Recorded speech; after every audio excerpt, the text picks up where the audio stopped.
Bien, bonjour à vous, bonjour à tous, bonjour à toutes. Je m'adresse aujourd'hui à mes élèves de première STMG et à qui je vais parler de fonctions dérivées et de lien entre la fonction dérivée et la fonction dont elle dérive, à savoir à quoi ça sert. Alors, j'utilise le logiciel GeoGebra et je commence par la fonction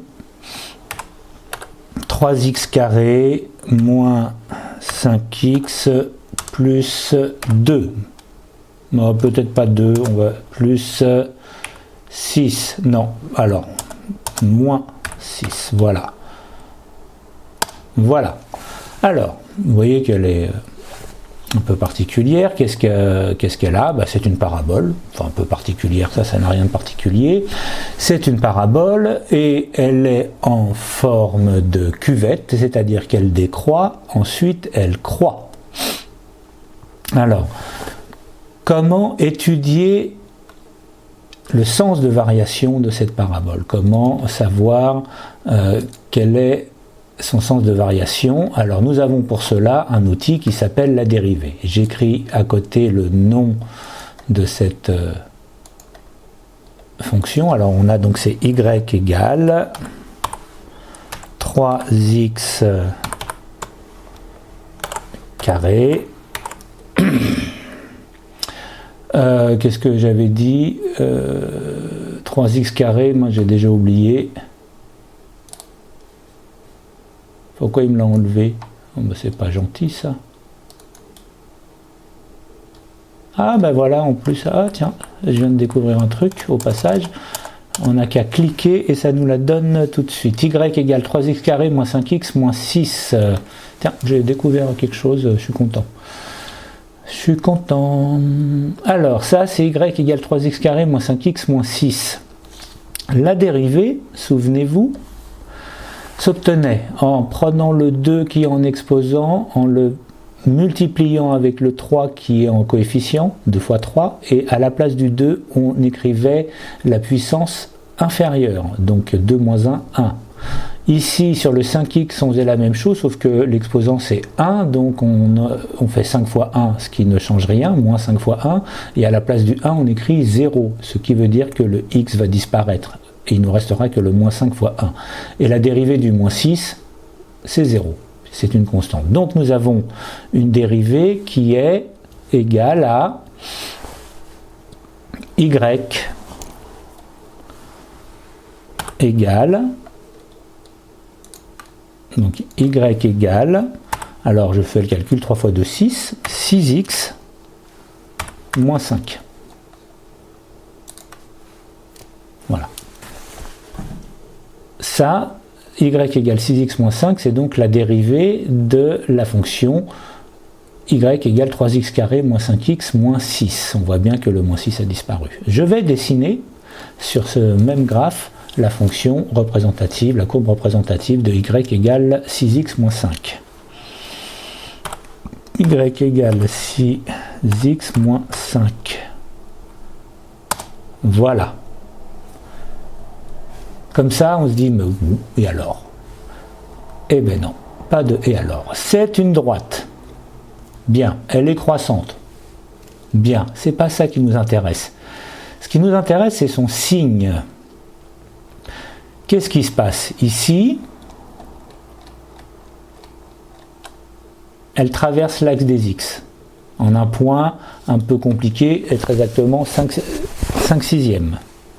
Bon, elle traverse l'axe des x ici.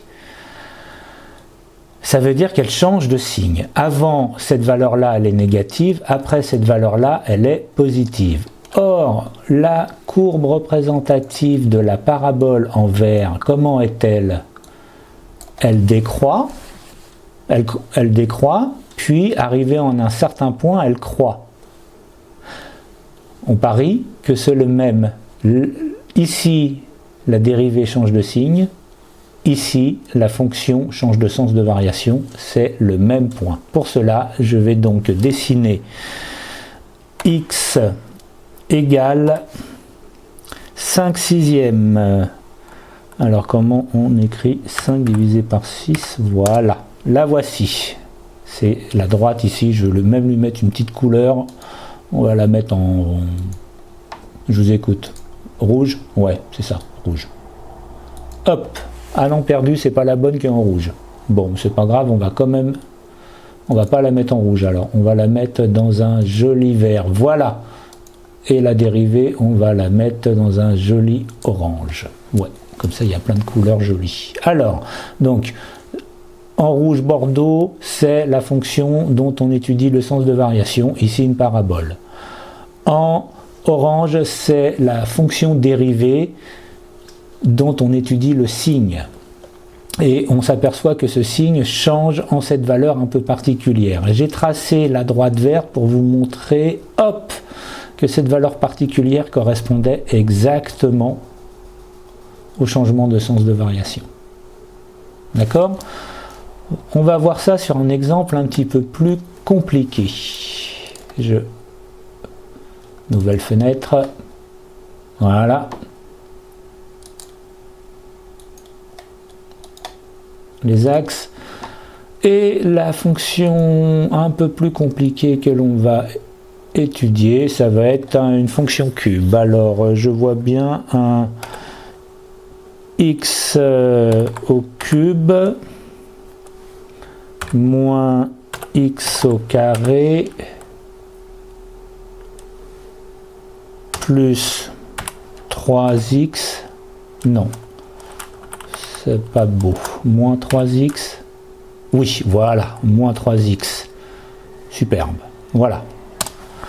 Alors regardons, vous voyez celle-là elle est superbe, c'est une belle cubique, alors une belle cubique parce qu'il y en a des qui sont un peu moins caractéristiques que ça, c'est-à-dire qu'elle a croissance, arrivée à un moment donné, elle change de sens de variation, elle décroît, et arrivée à un autre point, elle rechange de sens de variation et elle croît. Elle coupe l'axe des abscisses en 3 points, elle a 3 racines, mais ça n'est pas le sujet du jour. Alors, je vais écrire, maintenant que j'ai trouvé comment on faisait et que je suis très content. Donc, voilà. Voici cette fonction ici. Je peux même écrire, je crois que je peux même mettre ça en vert. Il faudrait que ce soit le même. Celui-ci, non. Celui-ci, non plus. Ouais. C'est pas très... Bon, c'est pas... ça me convainc pas, donc je vais la laisser en noir. Voilà. Donc, y égale x au cube moins x au carré moins 3x. Évidemment, là, l'étude du sens de variation de cette fonction est un petit peu compliquée. Je vais donc procéder comme on a fait précédemment en dérivant. Je rappelle, le 3 va, en exposant, va descendre devant le x et laisser sa place à un 3 moins 1, 2. Donc on a 3x au carré. Le 2 va descendre et laisser sa place devant le... laisser sa place à un 2 moins 1, 1. Donc on a moins 2x. Moins 2x. Et enfin, le x va... l'exposant c'est un 1, donc va descendre, se multiplier avec moins 3 fois 1, aucun effet, et laisser sa place à 1 moins 1, 0. Autrement dit, le x disparaît, donc moins 3. Voilà. En rouge, j'ai donc la parabole qui représente la fonction dérivée. Et encore une fois, il ne faut pas se laisser abuser, on ne cherche pas, cette fois on n'est pas intéressé par le sens de variation de la fonction dérivée, on est intéressé par par le signe. Or le signe il change là et là, et on avait vu dans un chapitre précédent comment on faisait pour l'étudier. On l'étudiait à l'aide, alors je vais recommencer ma petite astuce, y égale 1, y égale, et là c'est la rouge, pouf, g, pouf, voilà. Voilà, 3x, donc ici en rouge, 3x au carré, moins 2x, moins 3. On avait vu dans un chapitre précédent comment on faisait pour étudier le signe d'une parabole, le signe d'un polynôme du second degré dont la courbe représentative est une parabole, en l'aide du discriminant, le delta. Il nous faut chercher les racines, parce que là il y en a deux qui correspondent donc à deux changements de signe. D'abord elle est positive, ensuite elle est négative, ensuite elle est à nouveau positive. Oh, regardez, elle est positive, alors à l'intersection, hop, intersection, ici, ici. Donc elle est positive jusqu'à ce point-là, et je vais, comme précédemment, tracer les deux droites. Donc la perpendiculaire à ça en ce point et la perpendiculaire à ça en ce point. Voilà. Donc regardez, les deux droites que j'ai tracées correspondent exactement au changement de signe de la dérivée et à, au changement de sens de variation de la fonction. Voilà. Ça c'était une petite étude. Alors voilà ce que l'on va faire. Eh bien, je vais garder ça dans un coin et je vous demande pour la prochaine fois. Alors, donc ça veut dire, comme vous pouvez, vous me l'envoyer sur... je suis en train de sauvegarder ça. Vous me l'envoyez soit sur la messagerie académique de l'ENT, pardon, soit enfin on va trouver, de toute manière ça n'est pas noté, puisque ça n'a pas grand sens de noter ça, c'est pour vous, donc ce que je vous demande de faire, c'est calculer le discriminant, calculer les racines et dresser le tableau de signes de la dérivée, donc la deuxième, celle qui est en rouge. Et à partir de là, on dressera le tableau de variation. Voilà, je sauvegarde, voilà. Voilà, donc fonction dérivée, je sauvegarde. Voilà. C'est un petit exercice histoire de se remettre un petit peu en jambes. Après ça, je vous donnerai des exercices qui se trouvent dans votre livre. J'espère qu'il est accessible. Hein. Donc je vais sauvegarder aussi celui-là comme le premier. Voilà.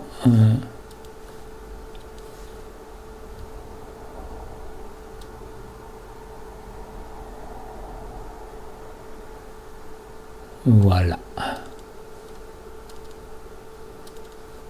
Voilà.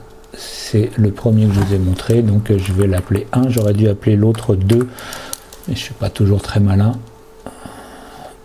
Voilà.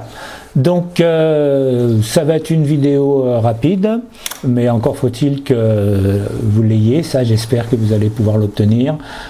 On se retrouve très très vite. Si vous avez des questions, vous m'écrivez via la messagerie de l'espace numérique. Et puis je vous dis à très bientôt. Ciao ciao.